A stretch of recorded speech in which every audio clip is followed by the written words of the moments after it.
4-5 दिन जब तक उसको वाटर डायलिसिस चला तब तक उसने बातें की और उसके शब्द बस यही थे कि पापा अब घर ले चलो।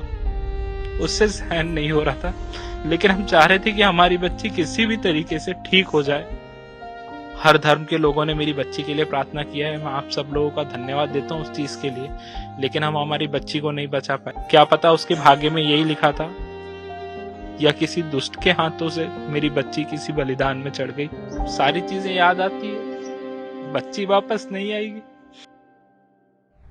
9 सितंबर को उन्होंने बताया कि बच्ची की एक्यूट किडनी फेलियर की प्रॉब्लम है और आप इसे तुरंत लेके नागपुर पहुंचिए, यहाँ छिंदवाड़ा में भी इसका इलाज पॉसिबल नहीं है।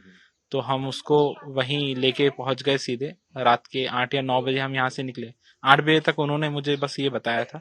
9 बजे हम यहाँ से निकले, रात के 1-1:30 बजे हम वहाँ पहुंच गए।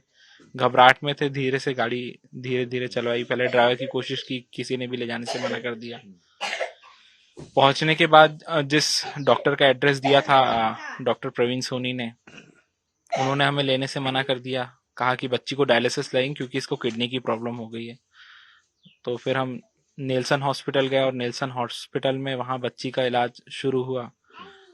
पूरा इलाज हुआ, लगभग 22 दिन वो वहां पे रही। और उसके बाद जब हमारे पास पैसे खत्म हो गए, मैंने सोशल मीडिया वगैरह सबसे मदद मांगी। हर एक व्यक्ति ने मेरी मदद की, मैं मदद के लिए किसी को मना नहीं करूंगा। हर धर्म के लोगों ने मेरी बच्ची के लिए प्रार्थना किया है, मैं आप सब लोगों का धन्यवाद देता हूँ उस चीज के लिए, लेकिन हम हमारी बच्ची को नहीं बचा पाए। कोशिश हमने पूरी की थी और आप लोगों का आशीर्वाद, आपकी दुआएं भी चल रही थी, लेकिन क्या पता उसके भाग्य में यही लिखा था, या किसी दुष्ट के हाथों से मेरी बच्ची किसी बलिदान में चढ़ गई। 6 उसके वाटर डायलिसिस हुए वहीं नेल्सन हॉस्पिटल में, और जब उन्होंने कहा कि वाटर डायलिसिस पे इसका क्रिएटिन लेवल 5.6 तक पहुंच गया है, 3.4 पे हम लेके गए थे यहाँ से, मतलब ठीक नहीं हो रहा, अब इसको हीमोडायलिसिस लगेगा। तो हीमोडायलिसिस के लिए भी गई बच्ची, और उन्होंने पहले दिन से ही उसको वेंटिलेटर में डाल दिया। और फिर जब ब्लड के डायलिसिस उसके होना स्टार्ट हुए, फिर उसने कभी आंखें नहीं खोली, रिस्पॉन्स नहीं की। पहले 4-5 दिन जब तक उसको वाटर डायलिसिस चला तब तक उसने बातें की और उसके शब्द बस यही थे कि पापा अब घर ले चलो। उससे सहन नहीं हो रहा था, लेकिन हम चाह रहे थे कि हमारी बच्ची किसी भी तरीके से ठीक हो जाए। सारी चीजें याद आती है, बच्ची वापस नहीं आएगी। इस चीज का दुख बहुत रहेगा। दोषियों के लिए क्या मांग करते हैं आप, क्या सजा मिलनी चाहिए?